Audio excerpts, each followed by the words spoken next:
Yeah, Andy. All right, so we're it- live. Yep, we're live. Are we live? Yes, we're live. We are live, and it is 4 o'clock. Welcome to the Public Safety Committee. We'll call the meeting to order. Let the record reflect that Councilmember Spatafor is absent. So we have the April 9th meetings. Looking for a resolution. Move to accept the April 9th, 2024 minutes as presented. We have a motion in place. All those in favor say aye. Aye. Against? 2-0. Next is public comment on agenda items, up to 3 minutes. Is anyone here from the public that would like to speak? If you have an item on the list, we will get to you and you can speak then. Okay. If there are none, then we are going to move on, and we are going to start with a presentation from Lansing 360. So this is a program that I've been going to several of the meetings. They've been working for some time before that on Lansing 360 to address the gun violence. And certainly we have Erica Lynn and Mike Lynn here today to speak on it. They are going to know better than me about this. They live and breathe this. So I will go ahead and turn it over to them for a presentation on this. Lansing 360. Thank you. I appreciate it. Being here in a different capacity feels good, so I appreciate you, Ryan, and attorney, for bringing us in. So I'm here joined by my wife and board vice chair Erica Lynn, and then Paul Anderson also is a board member of the Empowerment Network, which Lansing 360 is an initiative of that organization. So that's just the first beginning portion. So the meetings that you've been involved with are the Lansing 360 meeting, and the Lansing 360 is in reference to the Omaha 360 meetings that have been going on for about 17 years. In Omaha 360, and I guess to get to the history of like my reasoning for I think bringing this here was more or less I've been on every aspect of this gun violence thing, whether or not it's been advocacy, boots on the ground, directly working with the individuals impacted, those who were directly affected or directly responsible, and also going upstream to figure out policy and how we can change things that way, which is all the work that you guys have seen me do, even though you may not know that that's what that work was. It was all positioned to affect change with gun violence in our youth. So when I seen this program and how this was working, it really culminated everything I've been doing up to this point, and brought some real solutions to these concerns, like from the perspective of every angle. And I think that that's a lot of what's missing in the city of Lansing. Is just you got one person that's boots on the ground, you got another person that's kind of prevention work, you got another support, and none of those people are talking to each other. There's really silos involved. And even though I've been at every level of that, and working with all these different organizations, there's really never been a place where everybody can come and get that information from the community standpoint, and then correct in legitimate, transparent information as well. So when I seen what Lansing 360 was doing out there, I was enamored by their ability to affect gun violence. So as you guys can see, if you haven't had one of these flyers, take one. This is the Empowerment Network, but it talks heavily on 360 and what they've been able to accomplish. But the percentage-wise of gun violence that they were able to drop over the last 17 years with this collaborative and the beginnings of this collaborative 360 meeting are tremendous. And this is all data-driven and data-backed. So I think that's another thing. It's not necessarily somebody saying this works or just because it's their program thinking that it works. It's all data-backed and data-driven. So when we see the numbers and what they've been able to do there with non-fatal gunshots, fatals, a lot of the time that's the only words you really hear is like murders or homicides. It's kind of the gauge that we gauge by. But that's never really been the gauge for people that are involved with gun violence. We always kind of are gauging the lesser crime because that kind of always filters into the bigger crime. And what they've been able to do with Lansing 360 as it pertains to that is what really hit me. Cities can say, we've curbed our murder rate, but murder rate curbing could be just because of where a kid was shot. They could be shot in the leg as compared to the head or the chest, and that would curb your murder rate. But what they've been able to do with actual gunshots fired or shots fired or non-fatal incidents is what really drove me. So 73%, as you guys can see, between 2007 and 2019 decrease in those gun assaults, right? Those are the numbers that we want to really pay attention to. And so the way that they've been able to do that is outside of what I've been able to do, right? So if you all remember back in 2020, me and Chief Green were really working towards trying to bridge the gap between our community, my community, and his policing. Even when George Floyd was murdered and all of that was going on. And effectively, I think we were able to do some good things during that summer. A lot of people didn't know about what's happening, ways that we were able to curb kind of some of the outcry and uprising. Because ultimately, we both understand and agree that if we have bad relations with the community, the police have bad relations with us, we kind of lose as a community. We don't really have the upper hand in that battle. So we came together to try to do that. And I think what we really ran into, and just being as transparent as I can be, is transparency. That was our problem.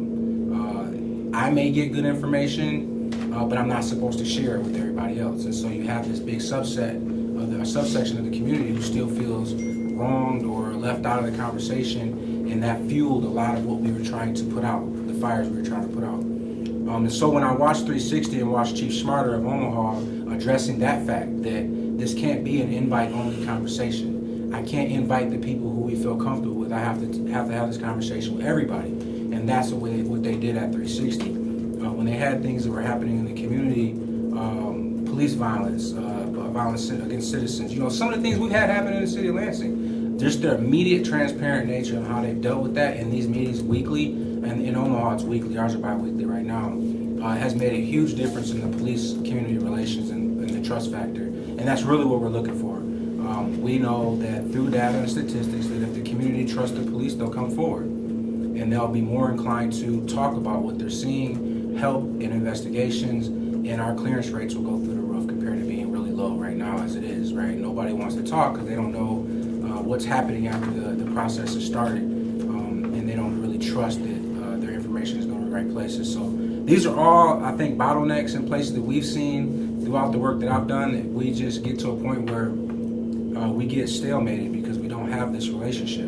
So no matter how bad everybody at this table wants violence to curb, or how bad we want murderers off our streets, ultimately, if they can't make a case and put them away, then we have nothing. So how can the community and policing come together in a real, transparent, accountable way, not being a table where you can come and kick propaganda at us or just lie to the public, but a real, transparent conversation, which is what you guys have probably witnessed in those meetings, is we're able to buck back. We're teaching the LPD and the police department how to be in relation with us, even when it's uncomfortable.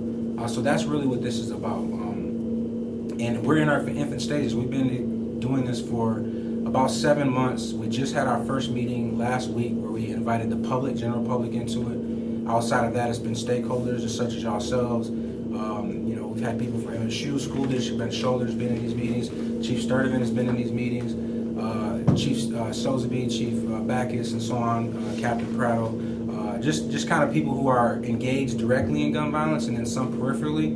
But now we've opened this up citywide and really tri-county-wide, and we're hoping to bring that mutual aid conversation to this work, because it's not just affecting Lansing, but kind of this tri-county area.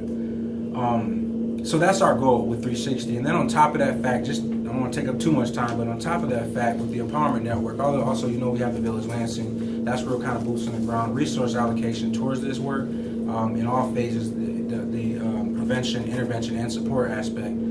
But I think the Empowerment Network gets a little more in depth at what we can do solution-wise for these issues when they arise. What comes out of these 360 conversations?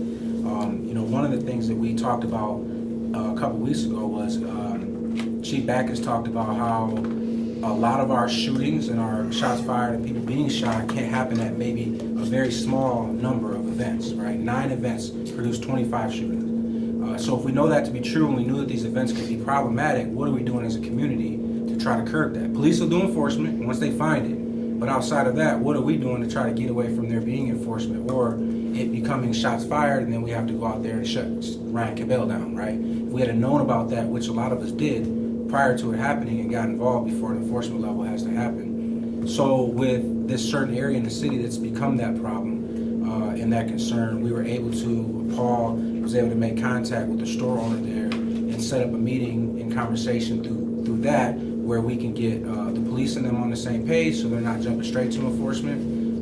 And so this is the type of thing that we can come out of these meetings with. But who's going to do the work? That's the Empowerment Network. So when we have these solution-based things that are going on, and we need organizations that know how to do this, do this, do this. The Empowerment Network is really to facilitate a group that's going to say, this organization does this, this, this, let's get them on this task, similar to what we were able to do at Mount Hope and Cedar. I wasn't trying to say that, Space. That just happened, sorry. Anyways, trying to get ahead of things before they end up in enforcement is really what the Empowerment Network is going to be doing, and 360 is just one of those initiatives. Our second initiative that we're trying to bring up, and I think which is really important about the city being involved, is our Step Up Lansing program, which is a jobs program. I mean, obviously we understand, given the work that we do, if young people have something to do, a lot of times they're staying out of trouble. There's a lot of jobs in the city, a lot of positions that aren't filled, right? So are some of these positions places where we can seek some of these young people, even just for the summer? Lifeguard positions, public safety, I wish you had to stay, or public service, I wish you had to stay, because this is the type of stuff we need you all to kind of usher in with these folks, is that all of these positions, we are planning on bringing like 50 youth together this year, teaching them the soft skills so that when they come to you, they're not having issues with being in a public space or in a job, but getting them employment. So that's our next initiative is Step Up Lansing, which I think is really going to be powerful for the city as a whole to curb violence, but also just to help you all out with your employment issues as well. So that's that. Again, public safety is the perfect place for this conversation. I wish that our city had a violence prevention department or office that was really doing this work, but being that we don't, this is kind of what we're creating out here in the world. There are cities that do have a violence prevention leg. I know that we have a gun violence task force who Delisa Fontaine is also a board member of the Lansing Empowerment Network, so she's involved that way. But any way that we can bridge these conversations to to an end and resolve, rather than spatting at each other about whose fault things are, because we've already done that for years. I think we can really come to the table. That's really just what hasn't happened in Lansing yet. A lot of silos, a lot of finger pointing, but I think that there's enough people to care about this at this point that we gotta kill that. So I think this is the space for that. So with all that being said, any questions? You can go ahead. I have questions, but not really questions, but more just. First, I have to apologize. I didn't see Paul, and so I said Erica and Mike were here. Paul is also sitting here in the middle. Why don't you go ahead?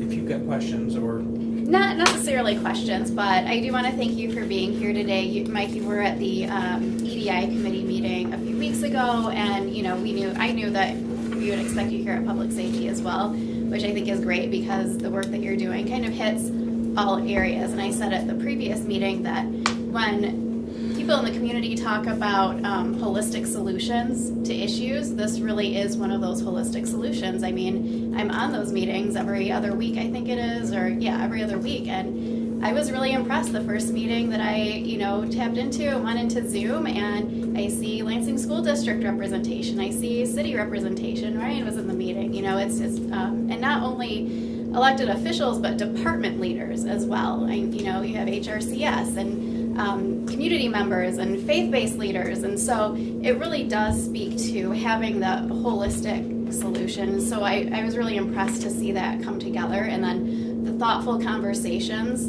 that are had in those meetings I think are very important. And again, not only to discuss issues that have happened, but to say, I've seen some real solutioning coming out of that. Like, oh, well, I have expertise in this area, or maybe you should invite this entity in because I think they could be helpful. By the way, I reached out to Noel Garcia. Did you? Good. So he's looking at that.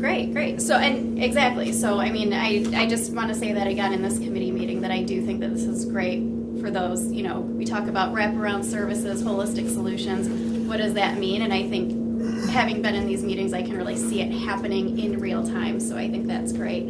Another thing is that I had gone onto the Omaha 360 website to kind of just, get some background. I wanted to go to the event on Saturday and I wasn't able to make it, but I thought, let me just kind of dig in and see, the origins of this program. Why is it here in Lansing? How did that work? And I thought it was really interesting. The statistics on that page are great, and they have the data there to back up those statistics. So, I mean, those are all credible resources. And I looked at the population of Omaha, and they are upwards of 400,000 people and they made that happen in that community. And We over a have- million metros. Yeah, we have, you know, roughly 114,000, or depending on the workday or how many people we have within the city, you know, at any given time. And so I, you know, kind of looked at those data points and looked at Lansing, and also recognized that there are 4 other cities throughout the country who are also engaging with Omaha. It's not just Lansing, Michigan. There are other cities that are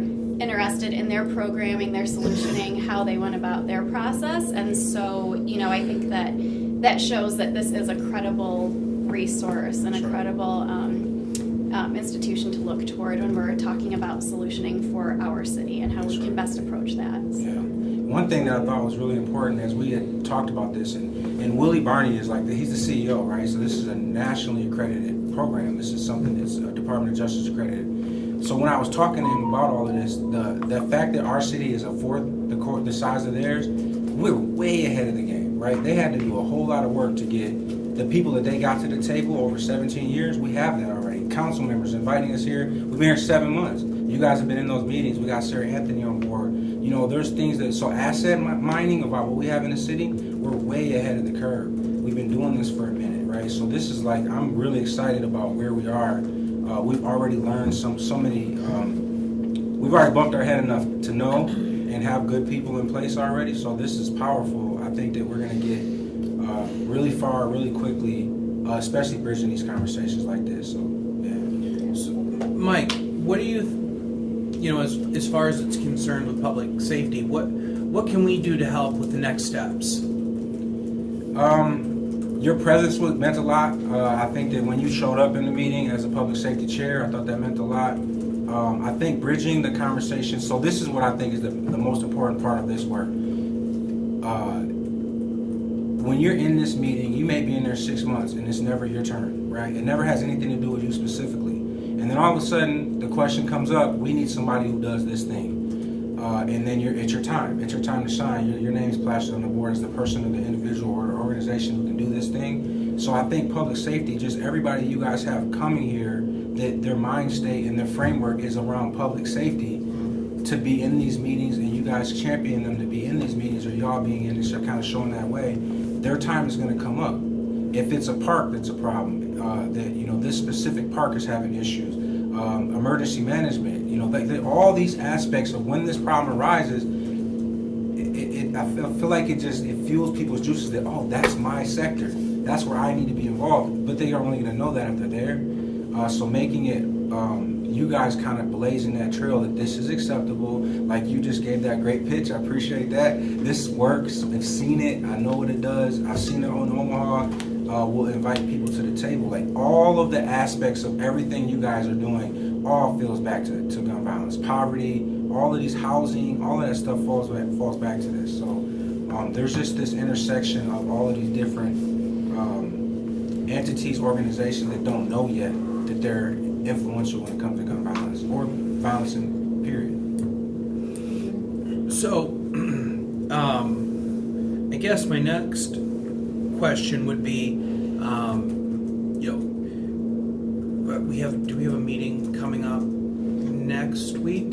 City council? Yeah, next Wednesday. No. Yeah, I'm talking about their, Yeah. yeah, sorry, the And Lansing I brought this 360. right here, so this is a QR code. If anybody wants to scan this, scan that. Right to the calendar. It'll open you right up to the calendar invite, and then you'll have it. So it'll remind you 30 minutes prior to the meeting every It's a Wednesday that's recurring. happening. So, would it be beneficial then, at our next public safety meeting, to bring you back with some of the stakeholders that have been in that meeting, so we can kind of openly discuss where we're at? Yeah, I with mean, that? I can ask that of those people. I think the chief would be good if the chief was here. Backus to explain, and Sotheby probably also to Where they're explain at. their role in this, because they have a major role. They have a bigger role than we do, honestly. And I think you mentioned silos, right? Yeah. And I think that this would be a great place to take down our start taking down those silo For walls. sure, absolutely. Because, you know, everybody's got to buy. I think you've said this before in the meetings, but, you know, everyone's got to buy in for this to work. Absolutely. It can't be one section or the other. Go ahead. Well, one thing I was going to say, you asked what, you could do. I think one of the biggest things that I've been asking of folks is just the commitment and make it a priority, you know what I mean, to be there, because it is a bi-weekly meeting, which can very easily say, well, I can't make that one, but it's fine because there's another one in 2 weeks. And what I tend to say, only because I've done, you know, a lot of what I do is data oriented or systems oriented. So and I got to attend an Omaha 360 meeting in person and see the operation, see what it's running, talk to different folks that have been going for a very long time. And I think just the knowledge that you receive at the meetings is a lot more important and impactful. And you won't know that until you don't have that information from not physically being there. So I think what I heard is, it may not be something that I overtly need to be directly involved in as an entity, a person, or an org, but hearing that conversation helps in so many different ways that I wouldn't have known had I not been there. And just to give a couple of examples, when we sat in those 360 meetings in Omaha, some of the things, just a range of what was discussed. You had a mother of a slain young lady get up and actually get an update directly from the chief on some tips that had just come in. She said, I haven't heard from anyone, I just want to see. And he knew exactly who she was, and he said, we just had some tips come in. They had their fire department come in, and they had a rash of arsons. And they were trying to figure this out. Through coming to the 360 meetings, community got involved. They actually got down into why they were happening and why it was girls, and it had to do with sexual violence. So then they had community partners in the room that were able to come in, kind of address that issue, so the rash of arson stopped, right? So these are like examples of like one over here, and they don't seem interconnected, but they are. And so if they wouldn't have been at that meeting, they wouldn't have been able to have that conversation and been able to talk to folks and say, I can help there, I can do that, or I can put you in touch with so-and-so to have that conversation. So I think commitment, consistency, and just being there as we build it out, because we are fortunate, they're only accepting 10. To replicate the model. It is a model, and we're in on the ground level simply because we did a lot of work up front. A lot of landscape, asset mapping, landscape analysis, having the data ready to give them from crime statistics and all that. And they said, okay, we think this is a viable, you can replicate the model. So just be there. Another thing about what that she just said is, and I think this will show you what I mean. So there's a graveyard in this city that houses a lot of young people who were murdered, and I just was made aware of this a week ago, that they don't prioritize where they put people when they pass. It's just, there's a slab here, we're thrown there. There's a slab here, we're thrown there. But the problem with that is that if there's retaliatory and cyclical gun violence going on, and 4 people from 2 different groups are dying left and right, they're just burying them.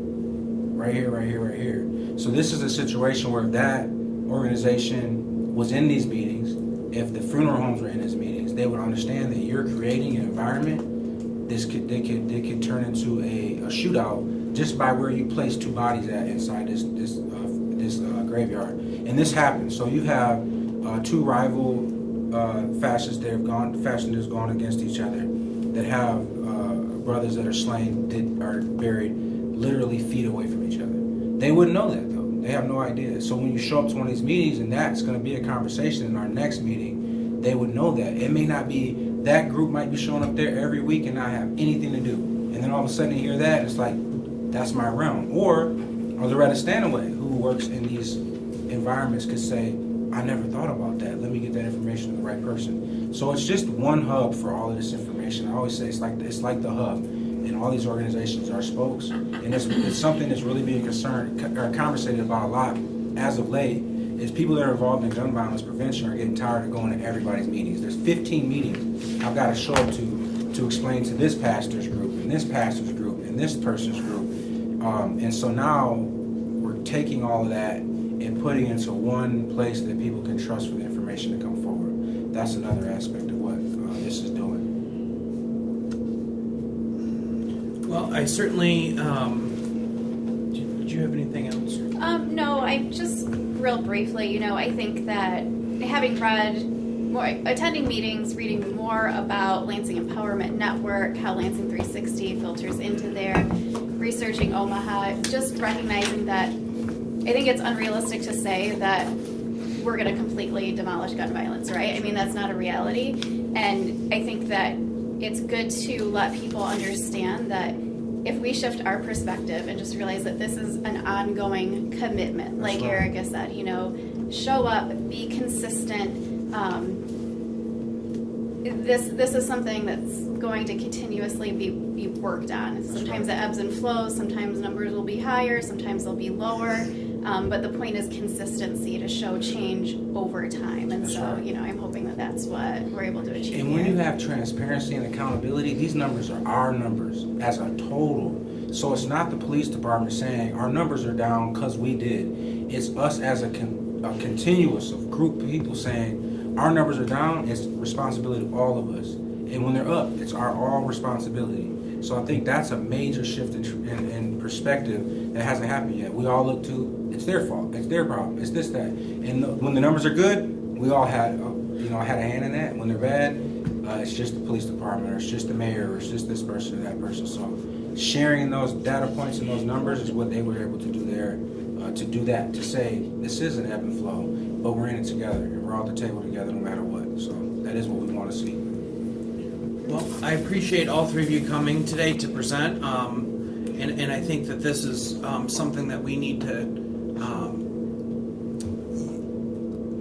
I'll say this. Well, I think what I like the most about this is that we have seen a lot of people doing work in Lansing, a lot of good work. But I think what I enjoy the most about this approach is nobody's pointing fingers, right? We're all saying this is all of us. It's a true collective effort, you know. And I think that approach is going to take us a long way. You know, I really truly believe that, and yeah, that's it. I appreciate that, Paul, and I think that this deserves a further conversation, possibly here, bringing back more stakeholders, and we can discuss that offline, set that up. But I appreciate all the information. I'm not sure how many people were knowledgeable of this even going on, and I certainly want to get the word out there, because I think that with gun violence down nationally right now is the time to seize on building this network, because we know with gun violence that the pattern has always been ups and downs. And fortunately, since we are in a lull nationally, it's the perfect time to have something in place when we go the other direction. And no one wants to see that, but that's just the way that it happens. So I appreciate all three of you coming today to Public Safety and presenting Lansing 360, and there's more to come. Thank you. Yeah, Thank thank you. you. Not my public comment about the each other. Just joking. You got 27 minutes of public comment. So. Thank you. All right. Well, we are going to move on then to number 5, discussion action C. We have the appointment of Miss Irene Cotton as an at-large member of the Board of Police Commissioners for a term to expire June 30th, 2025. And I believe Miss Cotton is here with us today. Here. Hi. Hello. So, if you wouldn't mind just sharing a little bit about you and why you wanted to serve on the Board of Police Commissioners. Okay. Yeah, my first name is Irene, but I prefer Iris, but that's okay. I have been in the ministry for some years. The mayor brought it to my attention and suggested that I be appointed to this board. I have done prison ministry for at least 30 some years, on the road to all 4 corners of Michigan for 30 some years. I've been pastoring now for 20 at the location of 1119 West Maple Street. And my thing is, I'd like to be a voice for some of those that are impoverished and don't have a voice in our communities. I'd like to be able to help those that have concerns but don't know how to relate it or get it to the proper people to get it addressed. And so I've been in community work for ever since 1991. And so I just have a passion for people, for our community, for Lansing. I just love to see some changes made. I have a passion for the homeless people. I have a passion for the mentally people that are mentally challenged. Just like to be able to help wherever I can, to be that voice that individuals don't feel comfortable expressing themselves. Do you have any questions? No, I don't have any questions. I am appreciative of your experience, especially doing the prison ministry. I think that's very important, and I think it gives you an amazing perspective on the fact that everyone has a story, and there's, everyone has their own road to go down, and you understand that, and you've worked with folks who are in the system, and then, wanting to serve on the Board of Police Commissioners is sort of the, I don't know how that looks to you, but maybe the flip side of what, you've been exposed to doing the prison ministry, and so I think you have like an overall perspective on the system and how, being that voice for, people who don't, like you said, necessarily know how to move forward or how to file that complaint or how to, navigate the system. Also, I'm a member of the clergy, Greater Lansing Clergy Forum of Lansing, so I serve as the program coordinator for that event. And I remember seeing you guys on some of our Zoom meetings, in our meetings in the past. I didn't recognize you at first, but as you were talking, I recognized some of the situations and circumstances that you had talked about. So we are very interested in what you're doing and what's going on, and like to be able to help wherever we can and to assist. So. Iris, I appreciate you coming today. I have one question, and you said it was Iris you prefer, correct? Okay. I asked this of everyone. It takes a lot of time. Do you have the time to commit to the board? Well, I didn't really know what to expect. How much time are you, saying that I will have to commit? I do have a church that I have to run, not a large church, but we are a small congregation. I have Bible studies on Tuesday nights and Sunday morning, and basically that's the extent of my time now, because I have kind of retired from my GM job.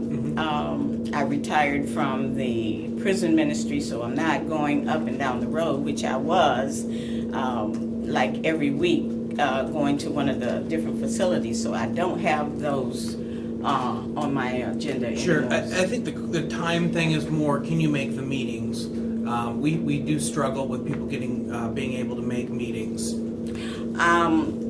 That shouldn't be a problem. I don't anticipate a problem, but Okay. Then I would look for a motion. Okay, I move the appointment of Irene Iris Cotton as an at-large member of the Board of Police Commissioners for a term to expire June 30th, 2025. We have a proper motion in place. All those in favor say aye. Aye. Opposed? All right, so we will be, this will be before City Council on 5/6. And I believe if you come and we vote to appoint, you could be sworn in that evening. would you repeat that date again? Yes, it's May 5th, 6th. Sorry. 5/6 is very confusing. May 5th? Yes, ma'am. No. 6th. May 6th. May 6th? It's the five. Monday, it's a Monday. May Yes. 6th, good. Yeah. If you show up on a Sunday, we won't be here. Well, okay, May 6th. Yeah. Yep, and then the At first, what time? it'll be 7 7. p.m.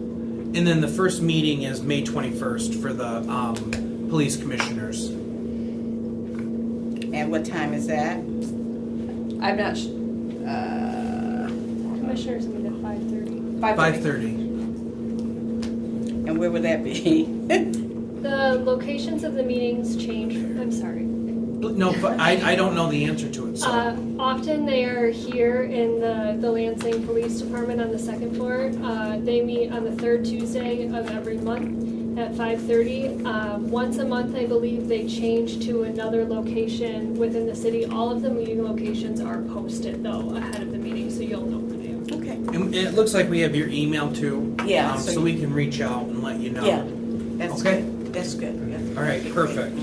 Thank you so much. All right, so then we're going to move on to item D, which is a resolution, the Hazard Mitigation Plan 2024. And I believe we have William here to present. Thank you. And it looks like the chief is here as well. Yeah, good afternoon, committee. We want to present our plan for 2024. We have our Emergency Management Division, Chief William Engelter, and our Hazard Mitigation Facilitator, Ken Hall, and they can take it from here. If you guys want to come on up to the table, there's 3 spots. I'm just glad I'm small enough that nobody knows me. So we know you now. It's all right. It's all right. It's all right. All right. Thanks, committee members. What we have before you there is a resolution to adopt our 2024 hazard mitigation plan. What this plan is every 5 years we have to update our plan. It's a requirement through FEMA. It ties us to federal grant dollars. It also ties us to our disaster assistance afterwards. That's one of the questions they always ask is, do we have a plan in place? So this has to be updated every 5 years. And what the process is there is data that is accumulated, which is what's called a hazard vulnerability analysis. We take that data that goes into the hazard mitigation plan. We try to identify things in the city that can lessen the effects of hazards on the city, lessen us financially, lessen our exposure, lessen the risk from other public safety type issues. What happens at that point, the hazard mitigation plan is drafted. Ken goes ahead and drafts that up, and we get input from our internal and external stakeholders. So other departments within the city, other agencies like nonprofit or NGOs that we work with, non-governmental agencies, we get input from them. The plan is refined a little bit. When it's into an almost complete draft, we went ahead and did our community engagement process. Ken hosted 8 different meetings around the city. We used all the community centers, so there was an ample opportunity in the day and the evening to have input on the plan. The plan itself, the basic hazard mitigation plan, is not confidential. The hazard vulnerability analysis is not open to the public because there's some liability there with showing our vulnerabilities, so we don't make that part, that's FOIA exempt. So he took the information from that, came back, revised the plan again on about the 4th or 5th draft. What the process is now is we're up to adoption. The adoption process is council needs to adopt this plan as a draft plan. The state of Michigan also has it right now. The Michigan State Police Emergency Management and Homeland Security Division. They adopt it as well, or they go through it as a cursory. Once council accepts it and MSP accepts it, it's submitted to FEMA for final approval. So the thing I would like to point out is it does not have to be a complete plan before council adopts it, as far as it doesn't have to be FEMA approved. The process seems kind of backwards, but we adopt a draft and then they give us the final rubber stamp of approval. So that is the draft plan you have before you with the resolution. I do have just a couple of questions. If you do have a draft plan that is moved forward, it sort of goes through the process with the state of Michigan and then with FEMA, and they have revisions that they would like for you to make, and you make those revisions, does that start this process over again, or do you simply just maybe present us or let us know that a final plan has been approved? Go ahead. How does that work? Actually, you will be. They actually wanted us to have it adopted first, which what we say it seems backwards, but they wanted us to have it adopted first to make sure that our local level knows about our plan and that they accept it. Because anything that the state tell us to do or enhance our plan by any means, then that'll be the plan that the federal government will actually adopt. So we essentially wouldn't have to go through this process again. Okay. But we may update you guys and send you the final one that FEMA has adopted for us to utilize that one for our 5-year plan. Okay. Anything in those revisions should not be major content change because we know what our hazards are, we know where our sticking points are and where the hazard vulnerability analysis pointed to things. So if anything, it would be more contextual, more so than like context. I mean, there could be little things that they may, well, you might want to update this or update this, but the main content would not change. Correct. So there probably wouldn't be anything you would need to review again, other than just to say, hey, we tweaked a few little things, here's the final draft, or the final copy.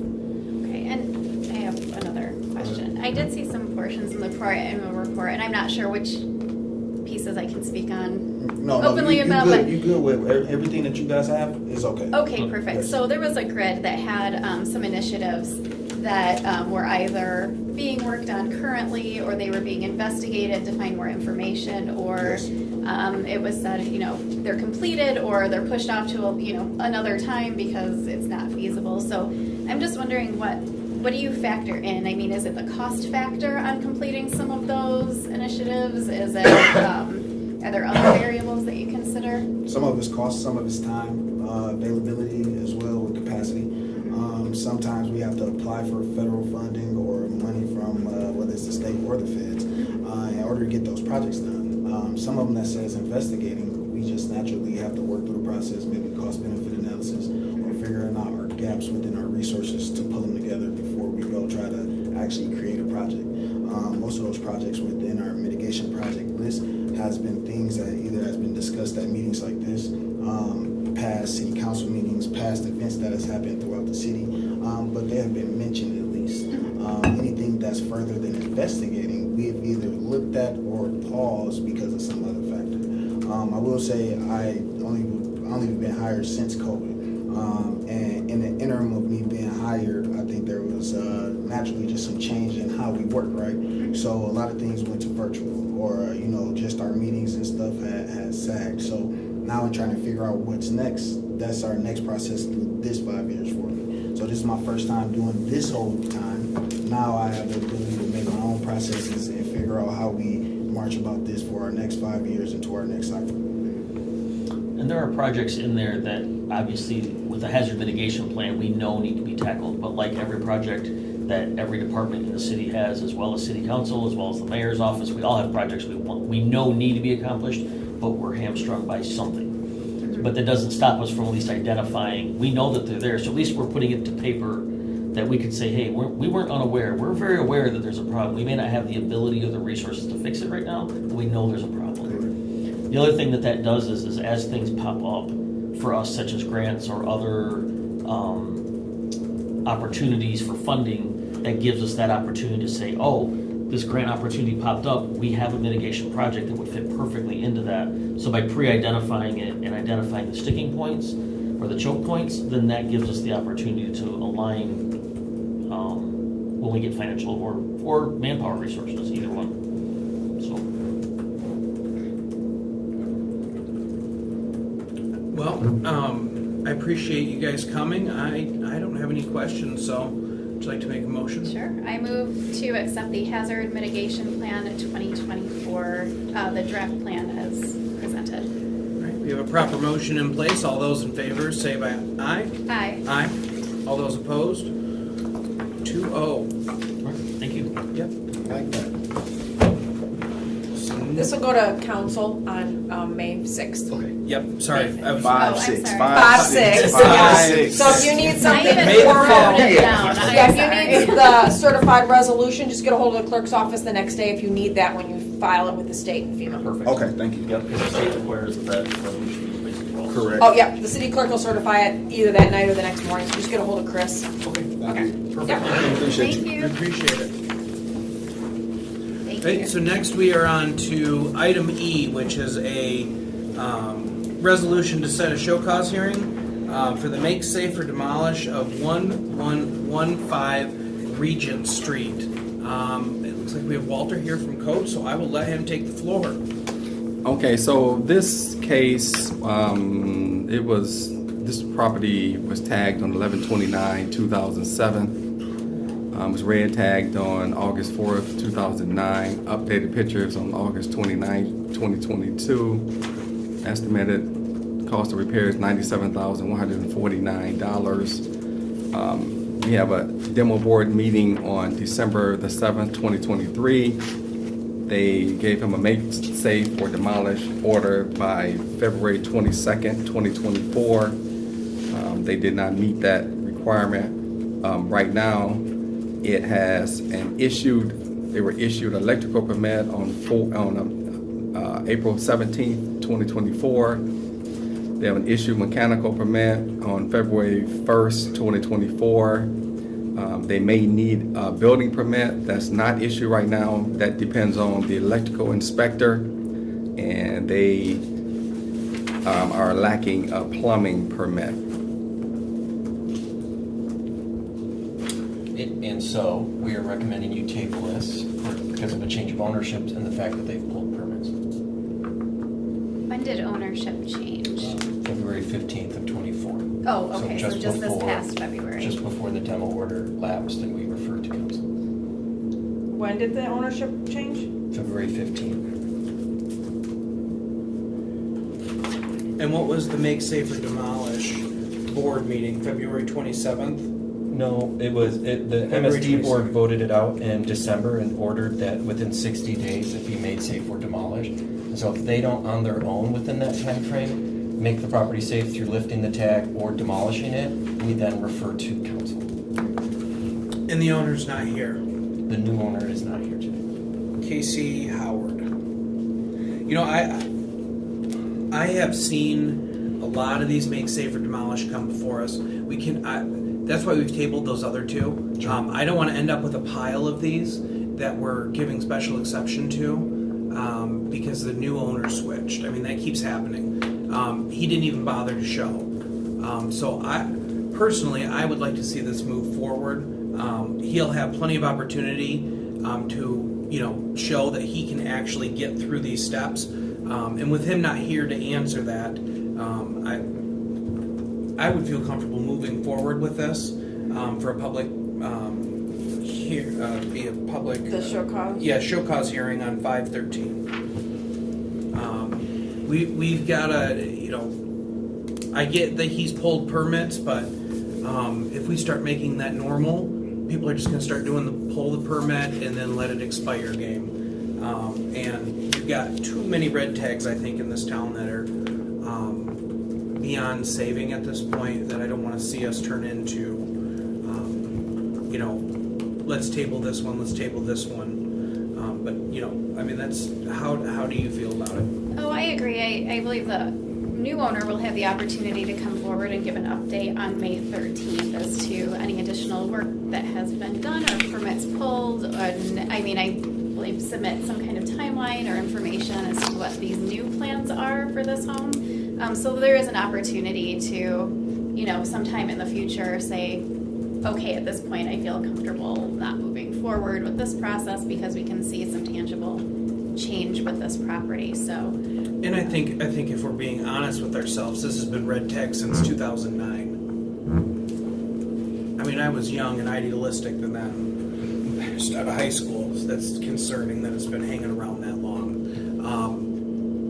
This could have been fixed, I think, years ago, and it didn't happen for whatever reason. And unfortunately, I think that they probably did a quick sale just to, try to get it out of their hands. can I ask a question? This is sort of the piece of the puzzle that's missing for me is when there's a home that is red tagged and then sold to a new owner, are they given specific information about the red tag situation and that this is, where this property lies in the scheme of things? And do they? It's not, the owners would be on that. Okay, And yeah, largely and that's, because, I don't mean from the city, but if you do Right. have a concept or know if there's, I don't know if it would be a realtor or the seller, it's on the seller to inform them, or? It depends. To my understanding, there's not a law or ordinance that requires it. Ryan made a great point. We don't know how the sale transferred. Could have been a quick claim deed between them at a table, and none of that. It could have been through a title company. Even a title company, red tag doesn't come up in a title search. So certainly we encourage folks buying any property in the city to check BS&A. It would be clearly there marked as a tagged property.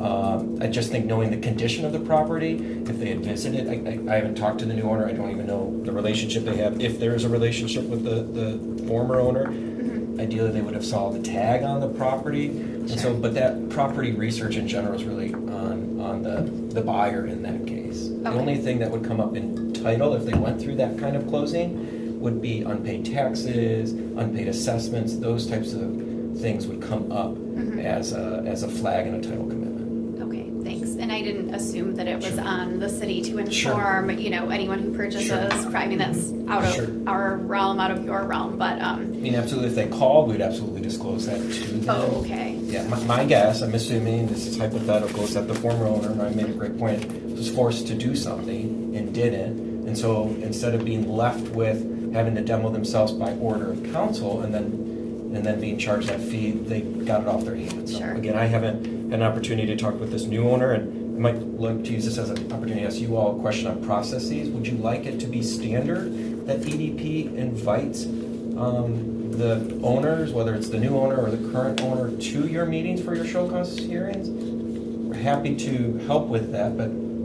it's that clarification will help us know to pass this message along. I guess I had to assume that they get a letter that there's a show cause hearing from EDP. They don't? They get notified, but is there, again, the onus is on them. I don't know the circumstance. We don't call to say, it's 4 o'clock, were they working? Do they have, I mean, I don't know the circumstance of this person. Sure. But I can, Well, I think we are sending a standard letter that there's a show cause hearing on this property at this date and time, correct? for council meetings, and I've had offline conversation with Sherry, we're working through this policy Okay. internal. For council meetings, we do that. For committees, Not we're necessarily for Gotcha. a meeting Correct. like this. Correct. Oh, I see. I understand we're that. trying to clarify, Yeah. on my end, I've taken that lead, trying to clarify whose responsibility should that fall on. And then just quickly, on your point, you had mentioned these houses and how they get sold and stuff. And as Raleigh knows, I like to spend my weekends on Zillow finding these for him and sending him ungodly amounts of emails. But what they do is you'll see words like a real fixer-upper, Right. or Oh, sure, you sure. could add it to your your Sure. portfolio, Portfolio. or could use a little TLC in a great neighborhood. Those are all red flags that this house is red tagged. And I have seen people rip red tags off. Some people, you're right, they don't know what they're buying, and then they see all these fees because the fees will continue. So it's very interesting. If anyone in the public is watching this, they should know if a house is too good to be true, it is too good to be true. An additional question, outside of encouraging the owner to attend, like some have in the past, again, it's not a policy of ours to request a timeline or mandate any of those types of materials. Again, we can look on the department end to see what departmental policy we can encourage. I don't know the authority we have to require that. I know we've had struggles, sometimes folks have brought like financial documents and wanted to show you all as council persons, hey, we've got the money in bank, and we're not allowed to Yes. require it because it gets a slippery slope in terms of the standard. So I offer this question, it might need to be more offline conversation amongst us, because I want to get it Because right. I had thought that, one of the things that we did is, we asked code to work with folks to find out, are they pulling the permits? Do they have the financial wherewithal to do this project? Is this project progressing? Sure. And we left it up to your discretion as to your opinion on it. If things were advancing or if they were just, I put a nail in last year in the wall. Sure. All right, I'll follow up with the team to see what we can ask. I know obviously we can report permits, but I'll do some I mean, research and aside to how we can define financial wherewithal and what Well- perimeters can we set around something like that. And I think that this committee can ask, the person, if we're getting the folks that are here, these owners, Right. for a reasonable timeline. Sure. We can't sit for years. Now, I will give that sometimes it does work out. I saw 3301. I saw him out there caulking windows. I mean, it looks good. He's done a good job on it. Sometimes it does come out okay, but a lot of these don't. Right. So anyways, I'm sorry, we got off Nope, topic that's there. fine.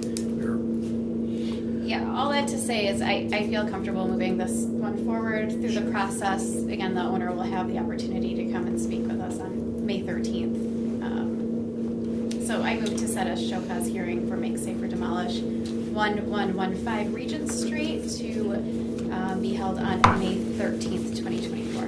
We have a proper motion in place. All those in favor, please say aye. Aye. Opposed? So that will be May 13th at City Hall Chambers. And I believe we are on to other. I believe that you gave us the documents on the open action letters. For the sake of time, these are pretty much, I think, the same data that we had before. Sure. I assume that you're working from the bottom to solve the 22, figure out why those are still, okay. That's exactly. If you can just keep us posted. Yep. Do you have any questions on that? No, I don't have any questions on these. Thank And you. then, the dormant properties, I looked through, I didn't have any questions, did you? No. Okay. No Well, I think questions. we're good, and then, is there anything else? No, I don't have anything in addition. Okay, we are adjourned at 4:55. Can I just say one thing before you adjourn? As far as red